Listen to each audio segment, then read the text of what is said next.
Johanka, are you alright? Yes, Henry. I'm fine. I'm glad to see you. I spoke to the Inquisitor. He wants to put you on trial. I know. It's all in God's hands now. No, it's not. I mean, it is, of course. But the bishop has allowed me to defend you.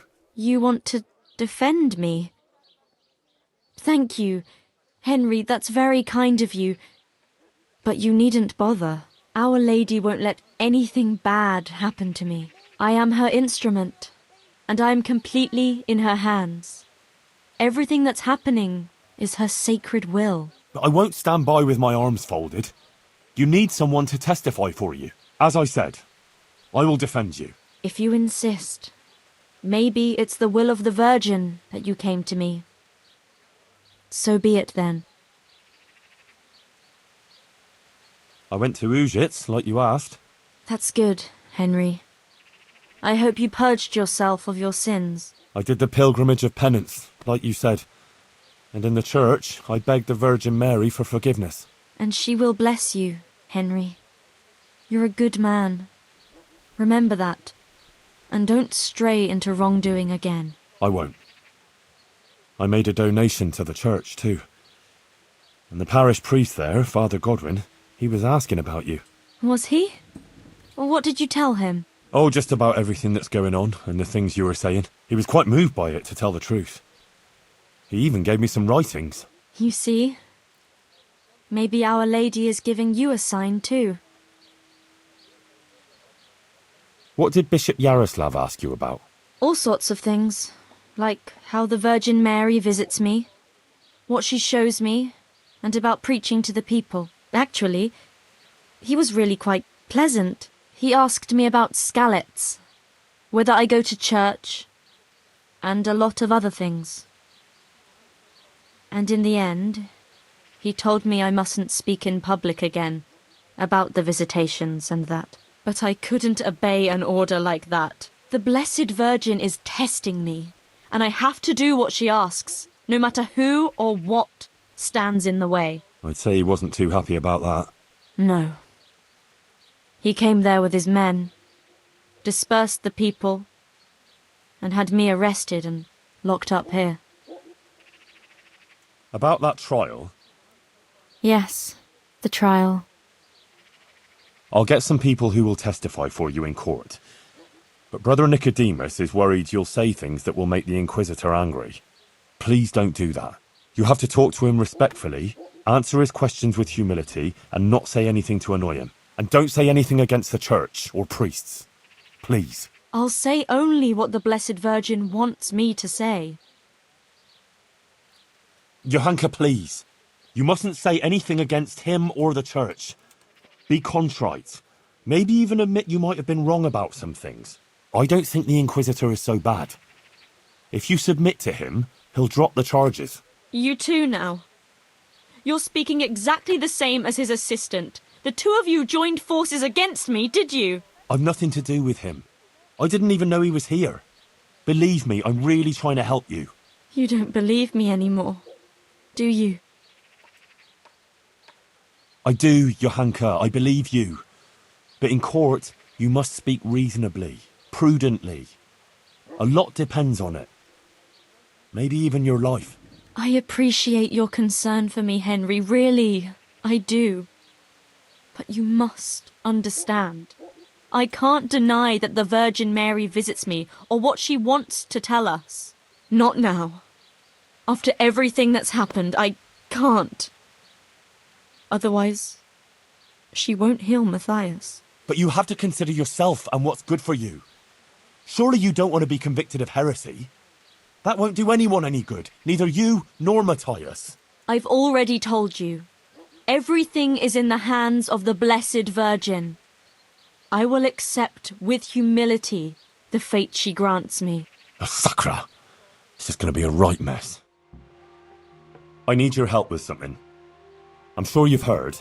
Johanka was locked up by the Inquisitor. Who hasn't? The whole of Sasso is talking about it. And the Inquisitor was asking around about her. I'd like to ask you to appear before the court and say something in Johanka's defence. I can't say I'm keen on going there. But Johanka helped me. And you did too. I think it's only right that someone should say something good about her. Ah, thanks, Guta. I appreciate it. I'll send for you when it's time. I spoke to Johanka. And did you manage to convince her? I'm afraid not. She's stubborn. She says she answers only to the Blessed Virgin. Oh dear, Henry. That's not good at all. What about her family? Doesn't she have a relative she might listen to? No. None of them survived the raid on Skalitz. She has no one at all left in the world? Poor child. What actually happened here? Johanka told me you went to Auschwitz. Yeah? What's that got to do with anything? The Inquisitor showed up here not long after you left. Apparently he heard about Johanka's preaching somehow. He even observed one of her sermons outside the town in disguise. He had her brought to him and spent a long time trying to discourage her from what she was doing. But then she went out again to preach about her visions outside of town. But before she even started, the Inquisitor turned up with Fabian and the guards. He said Johanka had ignored his outright ban, and he had her taken away. Then he warned the people there that Johanka was spreading heresy and undermining the church's authority, and forbade them to listen to her. That's all? Didn't you speak to the Inquisitor? No, actually I didn't. He saw me there listening to her preaching, and I was afraid to come forward and talk to him. Aha. Well, that's understandable. Thanks. It sounds pretty serious. It is. I'm afraid it could be very serious indeed. What exactly does an Inquisitor do? The Inquisition is a papal institution that deals with heresy, so people don't succumb to charlatans, false prophets and deceptions, and put their faith and their immortal souls in jeopardy. The Inquisitors have all sorts of powers, the kind we here can do very little to stand up to. And what can he do to Johanka? I'm not entirely sure. Quiet! These legal issues are very complicated, but he could certainly excommunicate her, and maybe even sentence her to death. Who is this Bishop Yaroslav? I've never heard of him before, but the prior has. He said he's very well learned and the Bishop of Sarepta. Sarepta? Where's that, Moravia? No, it's far, far away, near the Holy Land. He got the title from the Holy Father himself. Titular bishop? Like he's not a real one? It's, let's say, an honorary title. It refers to a diocese that no longer exists. And since a titular bishop has no diocese to oversee, he can devote himself to handling other very important church affairs, like ordaining other prelates, for example, to maintain succession through the centuries down from the time of Christ and his apostles. I just won't get any sleep. And this bishop came all the way here from whatever. Sarepta, but I doubt he's ever been there. It used to be a bishopric in the days of the Apostolic Fathers in Phoenicia, near Israel, but it was ransacked by the Muslims. Now it's just a titular bishopric, and Yaroslav is the titular bishop. Do you believe Johanka is really being visited by the Virgin Mary? Well, yes, Henry, I do. The things she says and the way she speaks. She doesn't sound like herself at all. I know she can't read, so where else could she have got it? Frankly, I can't think of any other explanation, within the bounds of this world. Matthias? You're better. Henry? Is it you? Yes, it's me. Who else would it be? I'm glad you're here, Henry. I feel a bit better now. I'd even like to eat something. I must tell Johanka. She'll be glad. Johanka's not here. Oh? Where is she? How to begin? Look, things got a bit complicated here. The main thing is, Johanka is in jail, awaiting trial. What? What happened? Well, she claims she's being visited by the Virgin Mary and seeing visions. and she was preaching to people about it. But this Inquisitor heard about it and came to investigate. He locked her up, and he's going to try her for heresy. What? The Virgin Mary? Visiting Johanka? Yes. So she says. Trouble is, Johanka is very obstinate, and she's likely to say things in court that will just make it worse for her. Listen, Matthias, I need you to go with me and talk to her. Maybe together we can convince her to see sense. I wish I could. But I'm still too weak to even get out of bed. I'm sorry, Henry. I just can't do it. You know what? Tell her I'm feeling better, and I agree with everything you tell her. Give her this dice. She'll understand. It'll almost be like I was there with you. Dice? Oh, it's a long story. Johanka knows all about it. Or you can ask Teresa, too. All right, if you say so. Henry, please, look out for her. And make sure nothing happens to her. I'll do my best. What's that stink? It's not you, is it? Teresa, I need your help. It's about Johanka. What is it, Hal? She claims she's being visited by the Virgin Mary, and she's been preaching to the people about it. But this Inquisitor caught wind of it. He arrested her, and she's facing trial. Oh my god. I need to talk Johanka into speaking to the court with humility, and not angering the Inquisitor, but she won't listen. Can you think of anything that might change her mind? I don't know, Henry. I've never come across anything like this before. I hope nothing happens to Johanka. I'll make sure nothing happens to her. But I need your help. Well, she always was stubborn and opinionated. Maybe Matthias could help. Johanka was always very fond of him. But Matthias fled to Merhojed, and he was wounded in a raid by bandits there. He's been in bad shape ever since. Johanka had him taken to the infirmary in Sassau, where she could take care of him. He's lying there still. God, I hope he gets better. Don't worry, he will, I'm sure. He's a lot better now. I even spoke to him. He gave me some dice for Johanka, whatever that's all about. That dice has a history for the two of them. But I'll tell you some other time. Give it to her. It'll certainly raise her spirits. Thanks, Teresa. Just make sure nothing happens to Johanka, please. And tell her I'll pray for her. And for Matthias, that he gets better. About that trial, Yes, the trial. I spoke to Matthias. What? But he's lying in a fever, isn't he? No, he's much better. He asked about you. He wanted to come here, but he's not strong enough yet. Oh, that's wonderful. You see, Our Lady helped him. And now, I have to do my part. But doesn't it mean that you've already done your part? Well, What would be the point of it all if the Inquisitor were to have you imprisoned now? Or even worse? It's a message. A final test. I mustn't fail now, after everything. But you already passed the Virgin Mary's message on. Many people heard it, and many of them have amended their ways. You certainly haven't failed. Look, Matthias gave me this for you, and he asked me to tell you to look out for yourself. Teresa is worried about you too.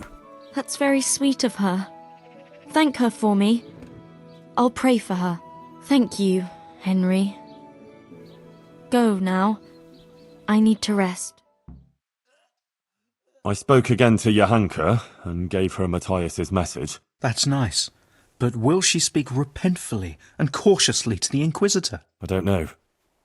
She didn't want to talk about that. I don't know what else I can do. I have a bad feeling about the whole thing, but I think we've done all we can. All that's left now is to hope and pray. I'm ready, Monsignor. Excellent. I have also completed my investigation. We may commence then with the proceedings? Yes. Good. I will send for everyone who is to bear witness and have Johanka brought before the court. We'll commence first thing tomorrow morning. Yes, sir. One more thing. These are solemn proceedings that demand a certain decorum. I won't tolerate any clanking armor or otherwise inappropriate attire. You will wear this robe. Course. Thank you, Monsignor. Very well. Rest now, and we'll meet in the morning.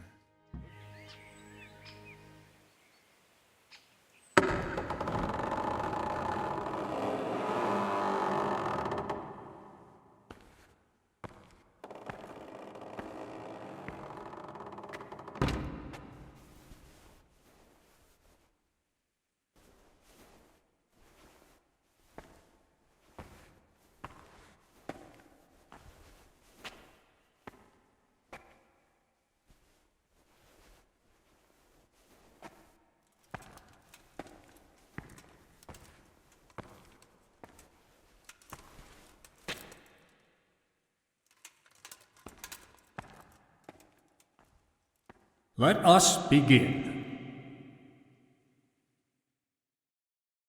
I, Bishop Yaroslav of Benishov, by the grace of God, Papal Inquisitor, have come here to Sasau in response to reports of Marian visitations and the preaching activities of one Johanka, a commoner.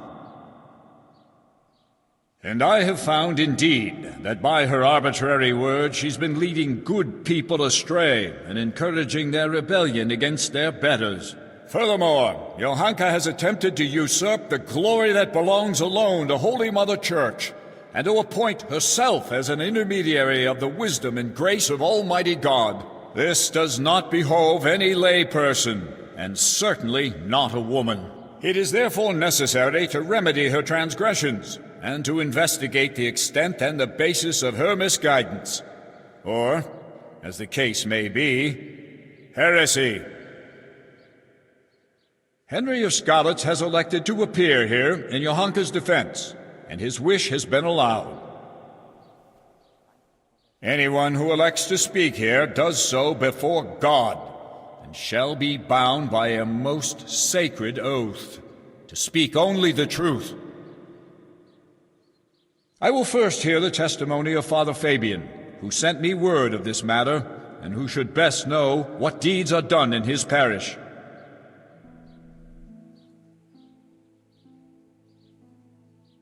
Father Fabian, will you tell us what Johanka has been proclaiming? Johanka claims that she has received visitations from Our Lady, the Holy Mother of God, who speaks to her in the night. It is an outrageous claim that I hold to be entirely untrue. And did Johanka come forward to ask your advice regarding these alleged apparitions? She did not. Instead, she took it upon herself to spread her supposed wisdom to the people. And prior to this, did Johanka attend church? Did you see her at your sermons, Father? I did not, Monsignor. What's more, the parish priest of Skalitz is staying at my presbytery just now. Johanka knows him well enough, but she didn't come to see even him. I believe Johanka is deliberately avoiding the church. Instead, she meets her followers secretly in the woods and preaches to them. Either she made everything up, or the devil himself is whispering in her ear. If I may, Monsignor, the Virgin Mary really does speak to Johanka. Is that so? And on what do you found this claim? It couldn't be the devil. Johanka lives at the monastery, doesn't she? Close to the cave of St. Procopius. St. Procopius, who overpowered the devil and cast him down, did he not? The evil one would hardly dare return to the dominion of the saint to whisper in Johanka's ear. Surely that's obvious. It's true, Henry, that evil spirits, or even Lucifer himself, would have little power in the vicinity of the remains of St. Procopius. But the fact that she lives at the monastery doesn't mean that she is not misguided. What's more, she is an interloper there herself, who would not even be tolerated if it weren't for Brother Nicodemus. Yes, Father, I am aware of the impropriety of her presence in the monastery grounds. But in this I must concur with Henry. Monsignor, would you please hear the testimony of the respected burgher Pavel of Kolin? He will testify that Johanka isn't making anything up. Well, I'm very curious what this Pavel will tell us. Call Pavel of Kolin. The penitent knelt before the Virgin in prayer and thanked. I'm a little surprised to find a counselor of Colleen here, especially you, who makes no secret of your animosity towards Sasau Monastery. True. Although I have only criticized the monastery in secular matters of property, which concerned a dispute with the town of Colleen, and therefore my duties as a counselor. Pavel, please tell us about your recent experience. I'm all ears, Goodman. Monsignor, some years ago I hid some money in Sasau woods. When I found myself here again recently and heard Johanka's words, I remembered that matter. Johanka made me aware of my inordinate love of wealth, and I resolved to donate the money in question for the common good of Sasau. For this I needed an honest intermediary who would locate the money. In this too Johanka helped me by putting me in touch with Henry here. By the grace of God, he found the long-lost treasure and donated it for the good of Sasau. The whole matter I regard as the intervention of the Holy Spirit. An interesting tale, Goodman Pavel. Not only that, it's also evidence of divine providence, and that Johanka isn't making anything up. She wasn't possessed by an evil spirit. On the contrary, Our Lady really did speak to her. I must concur with that, Monsignor, because I was subsequently also visited in a dream by the Virgin Mary. What? You too? Yes. She appeared in a blue cloak and waved to me. Do you swear that what you say is true, Pavel? I swear by Almighty God, Monsignor. Remarkable. Truly remarkable. Very well, Goodman. Thank you for your testimony. You may stand down. Even if it were true, why would Our Lady choose a simple village girl like Johanka? Monsignor, with your permission, I'd like to draw attention to the work of the great scholar Matthew of Yanov. He exalted women like Johanka. He said that God created what is weak in order to bring shame on what is strong. That's why God turns to women who love Christ and blesses them with such visions, so that they can point out and rectify the vanities of men. It can't be heresy if the learned masters of universities write such tracts. What you say is remarkable. Matthew's work, which you mention, does speak to Johanka's benefit, but I wouldn't have expected that someone of your station has even heard of the Master of Yanov. How did you come by his work? Well, Johanka pressed me to go on a pilgrimage of repentance. I went to Ujits, where there is a Marian church, and there, the parish priest gave me a copy of the text. That's surprising indeed, especially that you are at all capable of reading such a work and understanding it. You're quite a fountain of unexpected skills, Henry. Thank you, Monsignor. Let's proceed then. Is there anything else you want to add, Henry? Yes. Please call Brother Nicodemus. He has something to say about it. He's a man of learning and knows more about these things than I do. Certainly. I also wish to hear his testimony. Call him.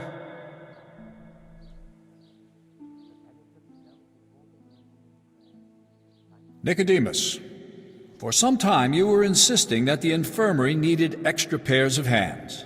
It was only at your request that Johanka, against all accepted custom, was allowed inside the monastery walls. I've already spoken to Abbot Peter about her, but please tell me how Johanka behaved. Monsignor, I must stand behind Johanka. The girl is a treasure, selfless, charitable and good-hearted. She helped more people here than anyone else. I have never seen her do anything that would contradict the behavior of a good Christian. She never discussed questions of faith with me. She was always focused only on her work, which she carried out impeccably. And afterwards, when she began making claims of Marian apparitions? Yes, that's quite an extraordinary thing. The things she preached couldn't have come from any of the brothers, or from books, because she can't read. Therefore, I believe the Blessed Virgin really spoke to her. Nonsense. She made the whole thing up, or someone did prompt her. You're very keen to defend her, brother. It makes me wonder whether she didn't get her wisdom from you. I already said she got none of it from me, and I would never lie before Almighty God. But it seems to me it's the inadequate education of the good parish priest here that's behind his flimsy litany. What? Am I to be criticized by someone who's more a gardener than a scholar? Father Fabian, let Nicodemus speak. And you, Nicodemus, stick to the point, if you please. Certainly, Monsignor. Please allow this humble gardener to put the good priest right, because he evidently knows nothing of the fact that other women before Johanka had similar experiences. Blessed Hildegard of Bingen also had similar visions. And what about St. Bridget, or Elizabeth of Schurnau, or Catherine of Siena? Like them, Johanka here only humbly spreads the message of Our Lady. She does not present herself as an intermediary of divine mercy. Please do not condemn Johanka, Bishop Yaroslav. In my judgment, her visions are genuine and her words sincere. Thank you, Nicodemus. Your plea is very bold. But what you say about Hildegard and the others is true. You can rest assured I will consider your words very carefully. Fabian, have you had trouble with heretics before, or had any suspicions of heresy here? Not much, Monsignor. Now and then there have been traveling preachers and various charlatans here and there. Although, I did recently get reports that there were members of the Waldensian sect hiding in the province. Waldensians? So there have been heretics concealed here. So, it cannot be ruled out that Johanka also associated with them. Perhaps they are even behind this matter, too. Thank you, Father Fabian. That's all. I'm glad to have been of service, Monsignor. I thank you also, Brother Nicodemus. You too may stand down. Call Hoshek, bailiff of Sasau.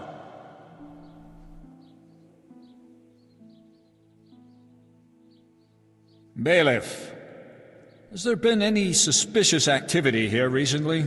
Well, there have been cumins on the rampage in the woods and on the roads, and all sorts of bands of footpads and brigands around the province. But otherwise, it's all been peaceful and quiet here, Monsignor. How reassuring. And what of Johanka, bailiff? Has she been inciting the people here? I couldn't tell you much about her. I hardly know her. She hasn't broken any laws, and folks speak well of her, for the most part. Although it's true, things have been a bit tense here, on account of her speeches. Continue. Quite a lot of people have been going to her since she started with that preaching. Some are even convinced she's a holy woman. From what I heard, they bring her small gifts or ask for her advice or blessing. Sacrilege! People coming for blessings and bringing her gifts. That has all the makings of a cult. Oh, I don't know, Monsignor. Begging your pardon, but that's overstating it a bit. But it's true. They met outside town, too, and it came to a bit of a skirmish. Nothing serious happened, though.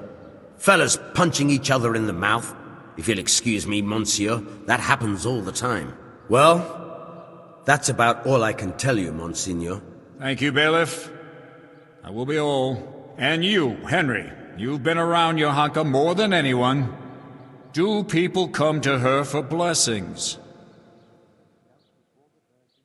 Well, they come to her, yes. But I swear she never blessed anyone. But when someone comes to her, she tries to help them, like a good Christian. Henry, I'm sure you're aware that to lie here is a mortal sin and a crime. I do. And I'm not lying. All right. Anything else? Yes, Monsignor.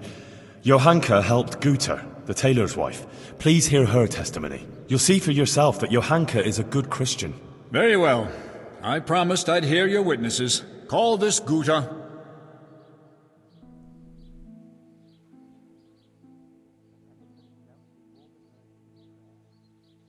Guter, you witnessed Johanka's first sermon. What did she speak of? About how we should be virtuous and not sinful. And then you went to see Johanka, didn't you? I did, Monseigneur. I wanted to ask her for help, and she did. I was praying for my husband for a long time and begging God to help him. And I believe my prayers were answered, and he sent Johanka to us. And there were others who came to her seeking help? Yes, Monseigneur. There were. And that shrine, and the gifts. People brought them to Johanka so she'd help them? I couldn't tell you. But she helped me, without any of that. Didn't you bring her any gifts? Well, yes, but that was after. Just some old cloth for bandages and bed covers, so she could help others like she helped me. Every evening, I pray for Johanka and thank the Blessed Virgin for sending her to us. I see. Thank you. You may go. I'd like you to listen to Adela. She amended her life and doesn't live in sin anymore, all because of Johanka. Johanka helped people selflessly, not for any benefit, and Adela can testify to that. All right. Bring this Adela.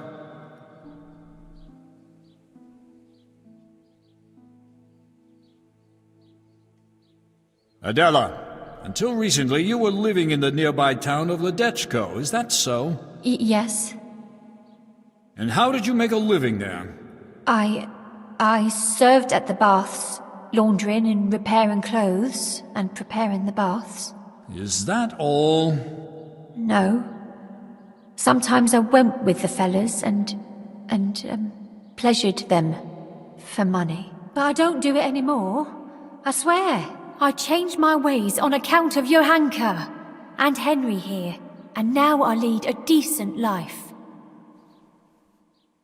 You're saying you simply gave up your profession? Yes. Henry convinced me, and Johanka took me in. Very well. Thank you. And since you left Ledechko, have you sinned with anyone? No, monsieur, I haven't. Good. May God give you the will to maintain your newfound virtue, Adela. And now, please answer one more question. You're living with Johanka now, yes? Tell me what she says to the people who come to her. Well, they come with all sorts of problems. Some want just advice. Some want her maybe to bless them or talk to Our Lady for them. They believe she's a holy woman. So, Johanka accepts gifts from these people and then gives them her blessing? No, it's not like that. Johanka doesn't bless anyone. And she doesn't want any gifts from anyone either. Folk just bring them. The things they bring, she gives them out to the sick and wounded. She doesn't keep anything. I swear. You swear? Yes. I swear to it all, Monseigneur. I'd never lie to you. All right. You may go. Now I wish to question Katra, the swordsmith's wife. Bring her here.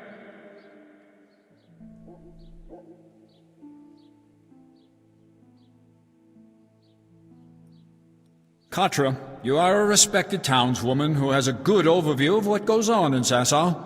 As you told me earlier, will you tell me now what you know of Johanka and her deeds? Yes, I'll tell you everything, Monsignor. Johanka has been putting ideas into people's heads and causing chaos.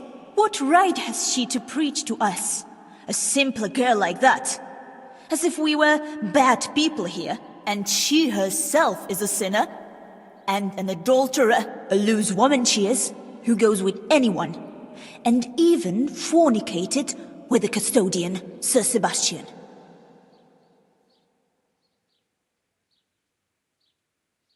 Forgive me, Monsignor, but Katra isn't telling the whole truth. What do you mean, Henry? She's the one who set a band of thugs on Johanka, several times, to cause trouble for her and threaten her. She wanted to drive Johanka out of town. That's not the deed of a good Christian, plotting intrigues like that. She admitted it all to me. Is that true? I only did what was necessary to stop her from bringing us to harm. Monsignor, you can see yourself that Katra holds a grudge against Johanka. Yes. I must agree with Henry. In view of your apparent antagonism towards Johanka, whatever the reasons for it, I cannot allow you to influence these proceedings. You should have reported your concerns to Father Fabian instead of acting willfully as you did. But she's bringing us nothing but trouble. I will be the judge of her transgressions, not you. Nevertheless, I have also heard rumors of Johanka's immorality that cannot be ignored. Bring here the Sasau custodian, Sir Sebastian von Berg.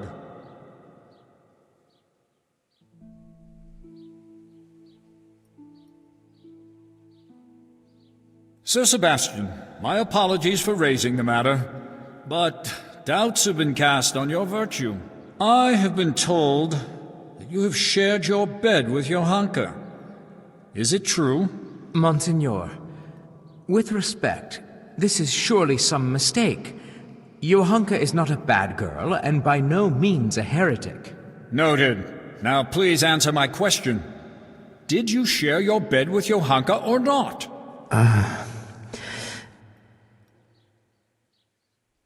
Yes, but she's not... Silence! So, Johanka not only incites rebellion against the nobles, but also seduces them into sin and immorality. That's not true. Johanka never seduced anyone. It's the other way round. He wouldn't leave her alone from the moment she came to Sasau.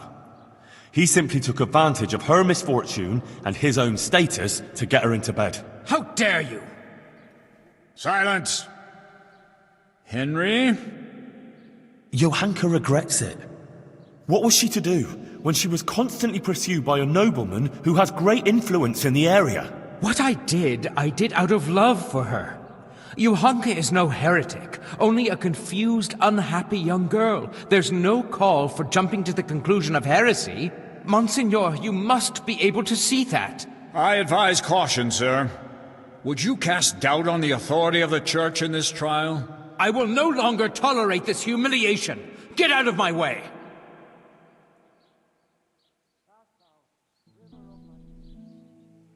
Henry?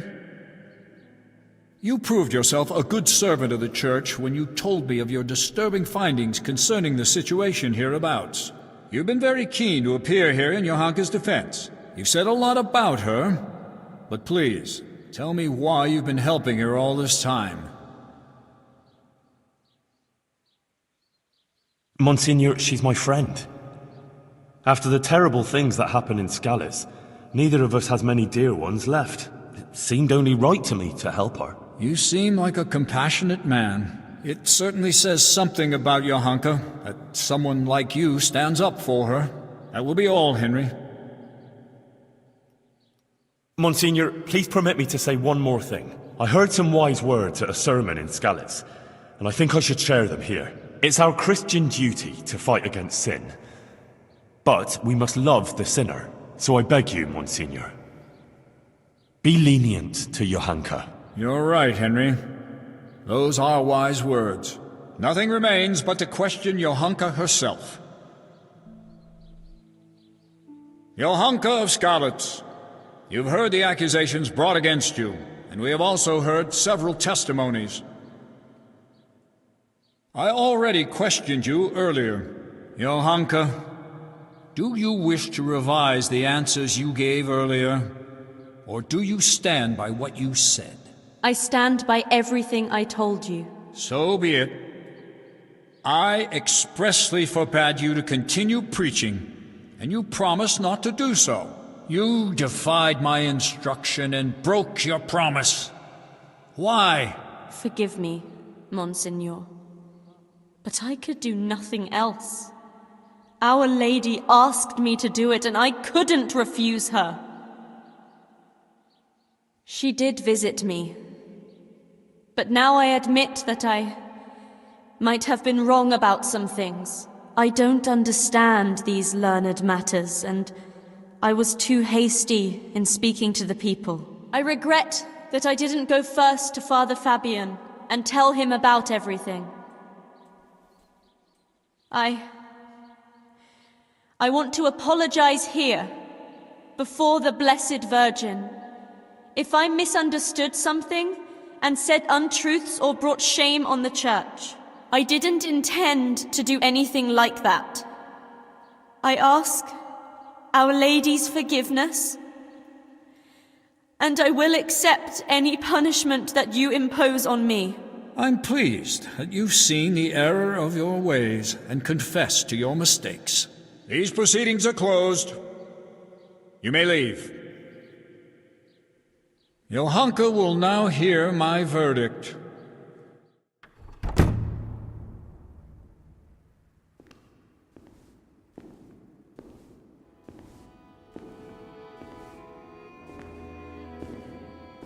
Johanka, are you aware you're facing very grave accusations? Yes, Monseigneur. I am.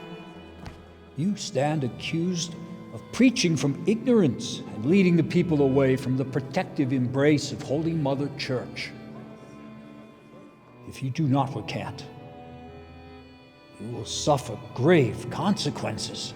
Pride and ignorance clouded her reason. Child, it would distress me greatly to have to pronounce a verdict of condemnation.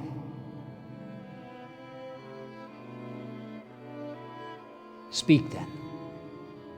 Do you recant your sermons and swear never again to preach to the people? And are you prepared to repent?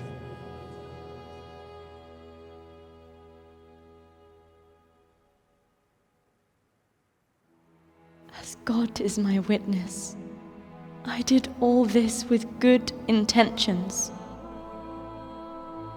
And I sincerely repent of my sins of conceit. I confess that I was led by my pride to believe the Virgin Mary chose me to put the world to rights.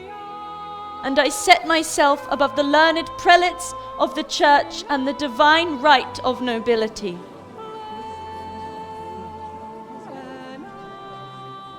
I repent my sins of pride and ask forgiveness.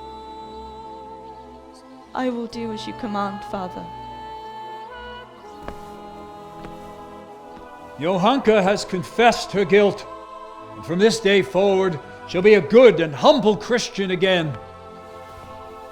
She shall no longer indulge in philosophizing, and shall in her penitent's robe go every day to pray at the Church of St. Martin. Therefore, I ask you to welcome Johanka back into your midst and hold no grudge against her.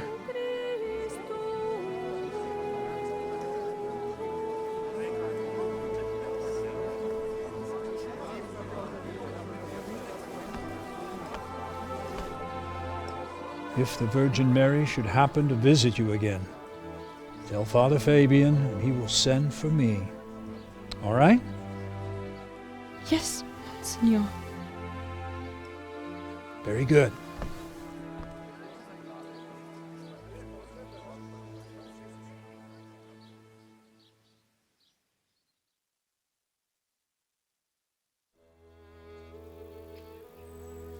Matthias!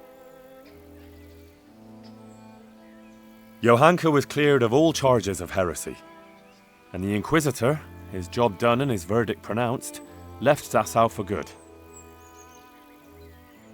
Matthias recovered from his illness, and he and Johanka finally met again.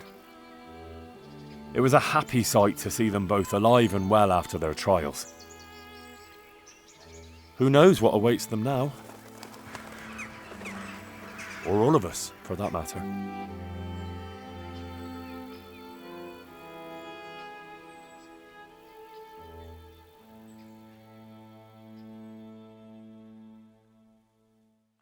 Johanka? Henry, I'm still muddled from all that happened, but I want to thank you for standing by me.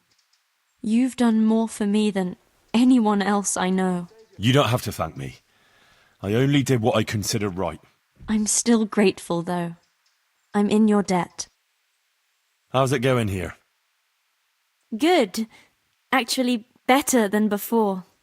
Matthias is here with me. I go to St. Martin's Church often, and Father Fabian is strict with me, but he explains many things to me about God and faith, and he tests me to see if I understand correctly. Then he always leaves me alone to pray and do penance.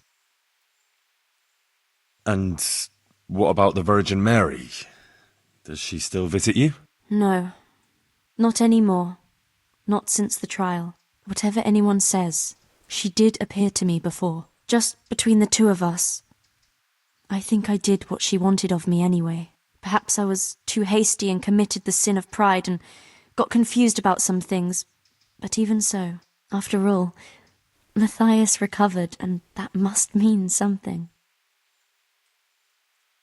I also think you spoke well, and you were right about some things, and I believe Our Lady did appear to you. Thank you. Let's talk no more about it.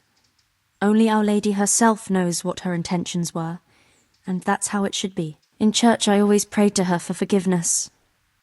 I hope she hears my prayers. And how is Matthias doing now? Good, I think. He's getting his strength back. How we're doing isn't for your ears, Henry. There's one thing I'm curious about. What did the Inquisitor say after we left? He spoke about God and the Blessed Virgin, but I'm not supposed to tell anyone. I probably shouldn't say anything, but I think, in the end, even the bishop believed that Our Lady really did appear to me. What, the Inquisitor? But... Shh! I never said a word, all right? Ah, yeah, sure, I understand. Now, I need to rest a while. What will you do now? I have to stay in Sasau for some time, on account of Father Fabian. But the abbot wants me to leave the monastery as soon as possible. And then... I wish I knew. I'll have to talk to Matthias about it, but I don't want to trouble him with it now, after he came so close to dying. Henry, I want to thank you for that generous donation to the infirmary. I'm glad you and Pavel didn't forget us. What do you need? Brother Nicodemus, I'd like to thank you for the wonderful testimony you gave. You're the one who deserves thanks, Henry. I feared the worst, and for all my prayers, I never even dared hope for such an outcome. I could hardly believe it at first. I was very fearful for Johanka. It didn't look good at all for her, facing such accusations. And you did an excellent job, Henry. It's largely due to you that everything turned out as it did. Thanks for defending her, Henry. There's few people who could have done it so well. Recently I found an interesting volume in the monastery library and made a copy from it in secret. It's just a few lines, but maybe you'll find it useful. Thanks. Do you still think the Virgin Mary's visitations were real? Yes, I think they were. Even if she didn't interpret the message quite correctly, we were certainly witness to something extraordinary. God be with you, good wife. Has something happened here? Heavens no. It's quiet here, unlike some other places. And what about that empty grave? What empty grave would that be now? The one beyond the village, alongside the road to Sasau. Just by the river, on the Pine Headland. How would you know it's empty? Unless it was dug up. Oh, it's dug up, all right. Freshly. And empty. I saw it with my own 2 eyes. Lord in heaven, what in the name of... How come it's not in hallowed ground, anyway? Only unrepentant sinners are buried like that. Usually. I don't like to say. It's an old wound that's best forgotten. Whose grave is it? Well, once a long time ago there was a young charcoal burner living here with his wife. There was always a lot of charcoal burners here, but this fellow worked alone. That's not an easy job for one man. Well, no one wanted to work with him, or what? Oh, he was a hard-headed fellow who always wanted to take care of his family himself. Well, I can understand that. It's always better to work for yourself than break your back for someone else. His wife was expecting, though no one knew it yet. And he wasn't doing well at all. Soon enough they had nothing to eat. And so he took to thieving. Well, thieving is wrong.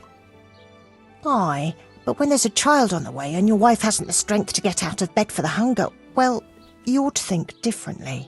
And did he get caught? Well, at first it was just a few eggs going missing from people's hen coops. But then it was anything that wasn't nailed down.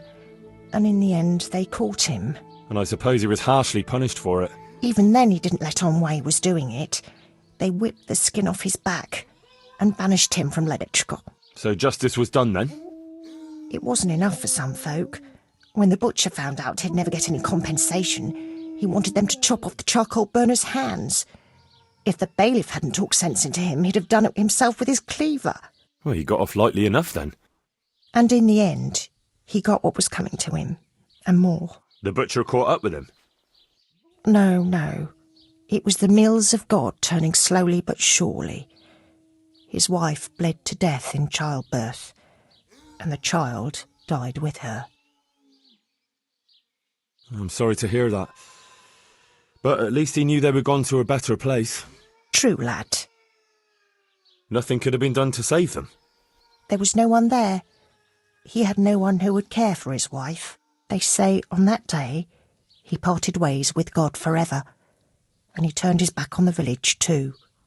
I reckon he never forgave himself, nor us either. The Lord moves in mysterious ways.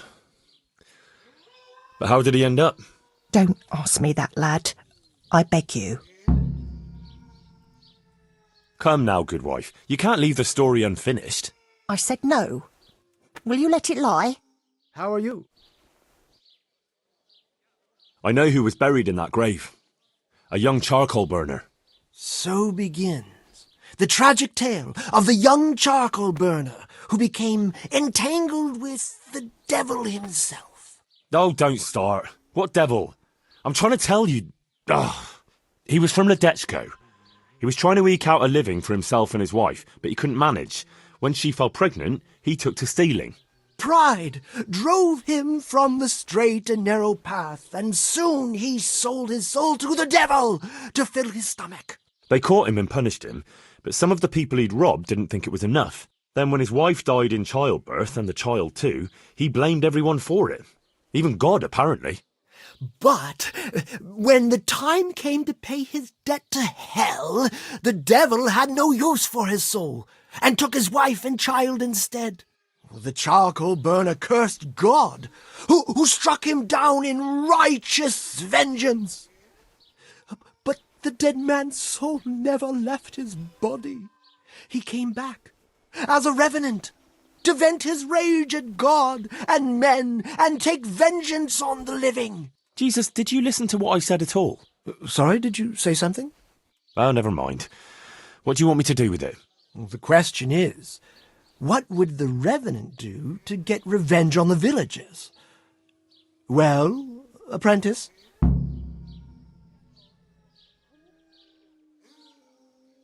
What about his wife and child?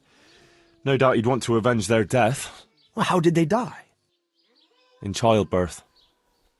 And when his love turned to rage, the water turned to blood. Nothing too original, but it's tried and tested. If you do it at the baths, everyone will hear of it. How am I supposed to do that? It might be a bit suspicious if I'm seen walking around with a pail of blood. No problem. There's a certain potion that will do the trick easily. The gossip mentioned the butcher.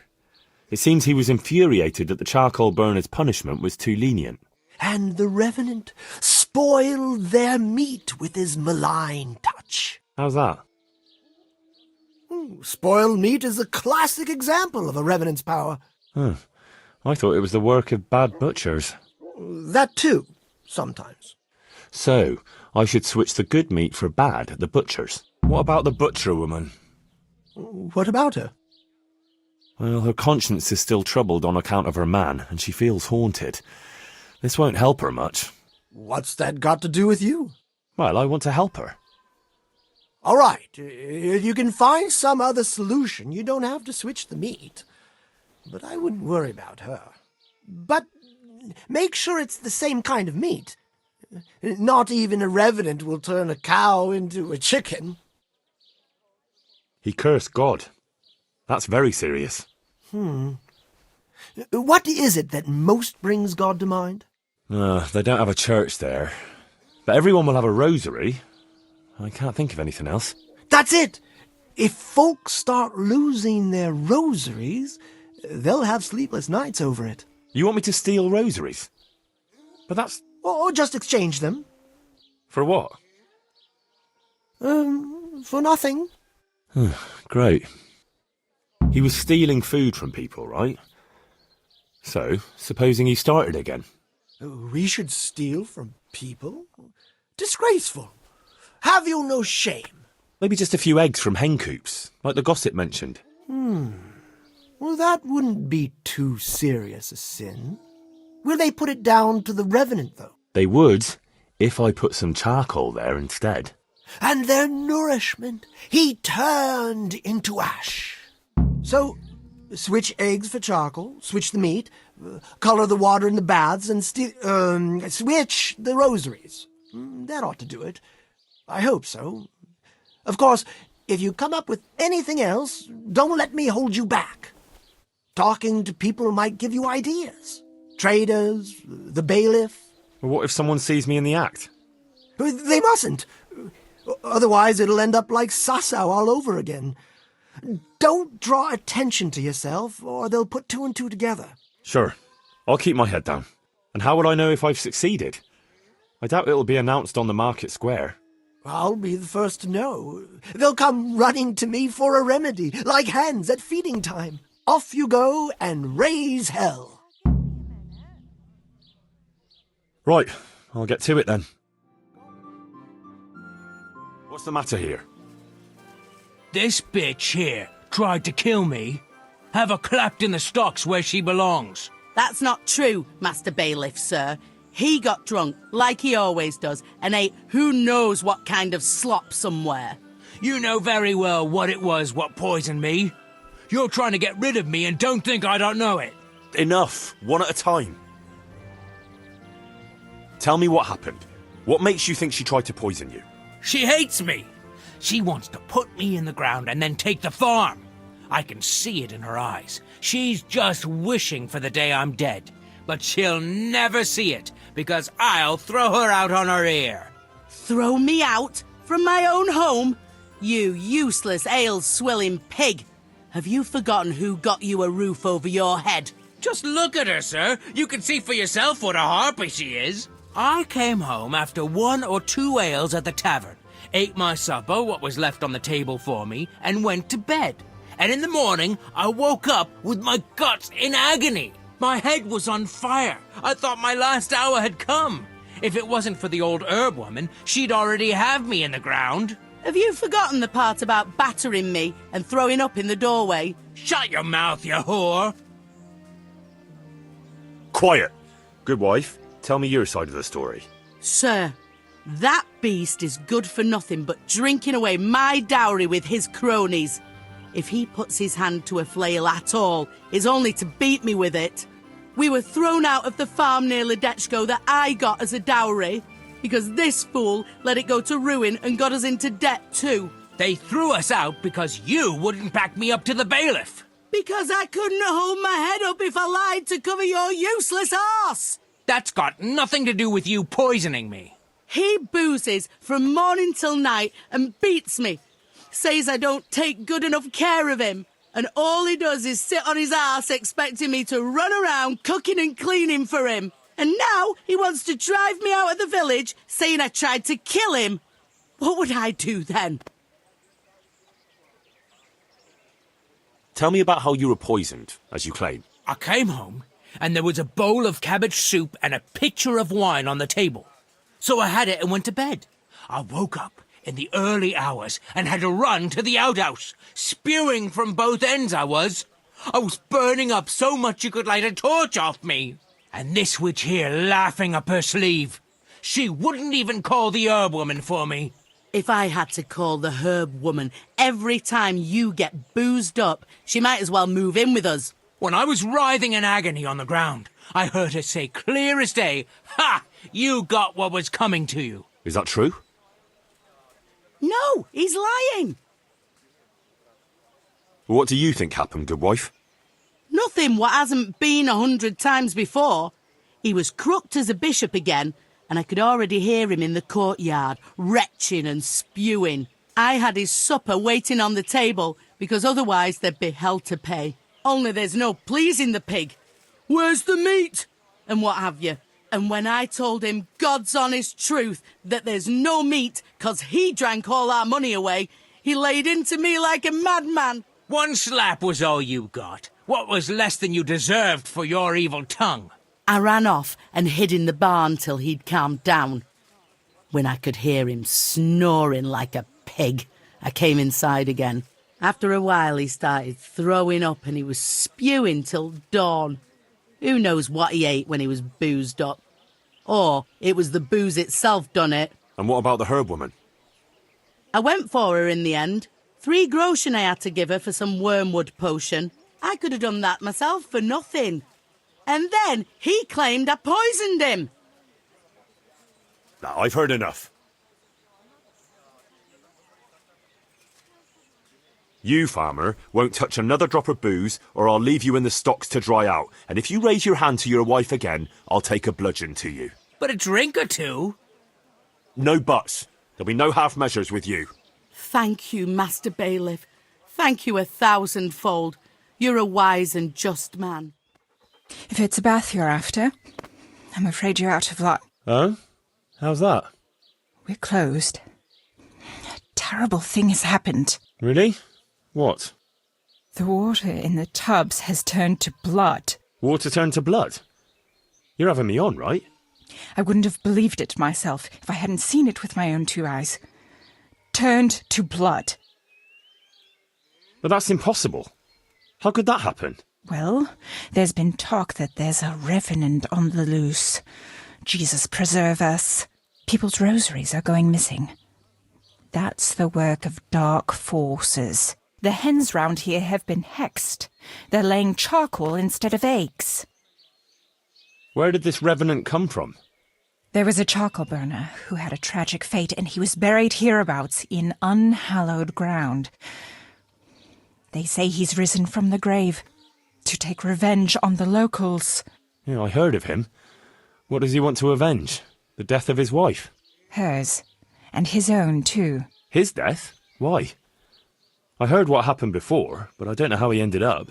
I can't tell you that. Some of the older folk still remember, but they ain't keen to talk about it. Why blood in the baths?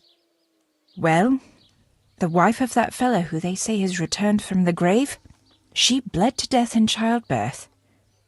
And none of the bathmaids that was here at the time helped her. That's why. And what about your other services? Are you still doing business? Aye, for now. Who knows how long, though? What do you need? How are you? So, how am I doing so far?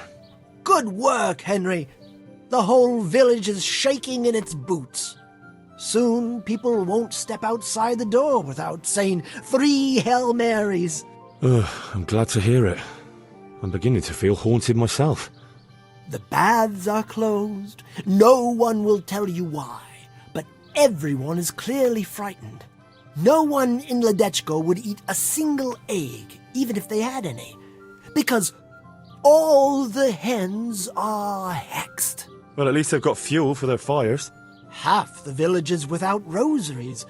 Someone even wanted to buy one from me. And did you sell it?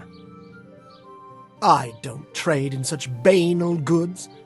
But I sold him a cat's paw. I didn't know a cat's paw was good for warding off revenants. Henry, all the goods I have are good for warding off revenants. So, the job is done, eh? Not quite. But you just said the whole village is shaking with fear. The whole village, but for one individual. Well, surely that doesn't matter. That's what I thought too. Only this fellow is giving everyone the benefit of his wisdom. He needs shaking up before he undoes your good work. But if he's not been scared yet, what more can I do to frighten him? Well, when he's not hanging around here ruining my trade, he's in the tavern boasting that he'd happily sleep by that empty grave to prove there's no revenant. Yeah, I bet he would. Exactly. He just needs a little persuasion. And once he's there, make it the most terrifying night of his life. Well, what are we waiting for then? It's best to be well prepared. You ought to find out something about him, so there's no surprises. The gossip woman? Naturally. And Henry, before we get to that grave, you can still try and come up with more ways to frighten the villagers. The more terrified they are, the more groschen there'll be in it for me. For us, that is. What am I doing talking to a pauper like you? We cast a spell over Lada's grave. It wasn't for the faint of heart. Mary, Mother of Mercy. And not even that helped. What? Do you mean to tell me it was all for nothing? Only the Lord himself can help me now. I'll need the parish priest. Well, why didn't you go and see him right at the start? What would he think of me? Herbalists have always handled ghosts. But now what other choice do I have? Go and ask him what I can do. Fine. I'll go and see him. But I swear this is the last thing I'm doing for you. You have my gratitude. Take a few groschen for everything you've done for me so far. Once the ghost is gone, you'll get more. And hurry up, I've no patience for beggars. Good wife. You're still here, lad? I thought you'd have fled by now. Fled? Why on earth would I do that? Because there's a revenant on the prowl. The whole village is talking about it, and everyone is terrified. Ah, that. But I heard there's one brave lad who's not afraid. You mean Felix? Well, I don't know what his name is, but he's always arguing in the tavern that there's no revenant. That's him. The fool doesn't believe what's going on under his own nose. He hasn't the sense he was born with. He even said he'd spend the night at the graveside, just to prove there's no revenant. Aye, all talk and no action. Is he brave or just stupid? Surely he's afraid of something. I couldn't tell you. But if he's to be believed, he doesn't fear the devil himself. And do you believe him? Well, it's true he never seems bothered by anything. But then he's always with that other pair. What pair? 2 mates of his. But he was alone in the tavern. Aye, they're not locals, but outside the village, wherever he goes, they go with him. Who are these 2 fellas?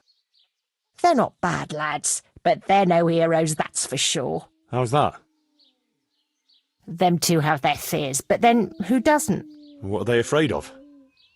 The first one wouldn't even go into the woods alone, because he's afraid of wild animals. Ah, is that so? I wonder why.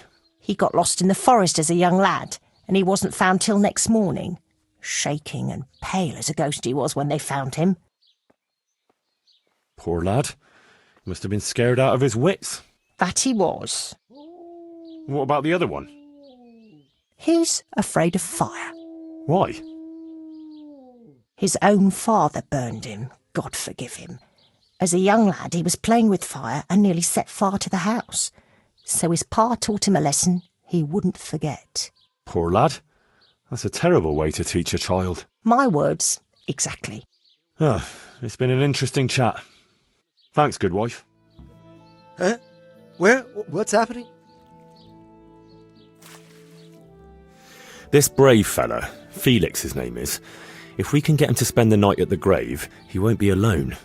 Wherever he goes, he always has 2 mates tagging along. Like he's afraid to be alone. Could be. So, if we could get him there alone, it shouldn't be too hard to scare him. Maybe, maybe not. He claims he's not afraid of anything. That's easy to say. I'm not so sure. Only, we have to get rid of the other 2. What do you know about them?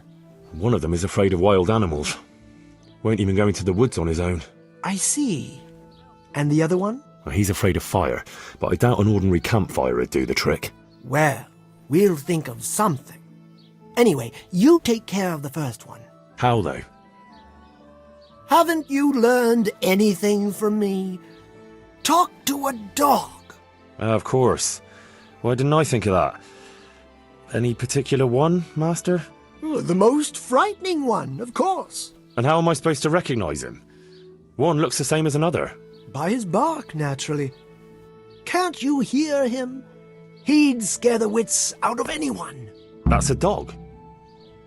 Either that or Satan in the guise of a beast. All right. And what do I do with him? Have a conversation with him and see if you can mimic his bark. Yeah, great idea. People will think I'm barking mad.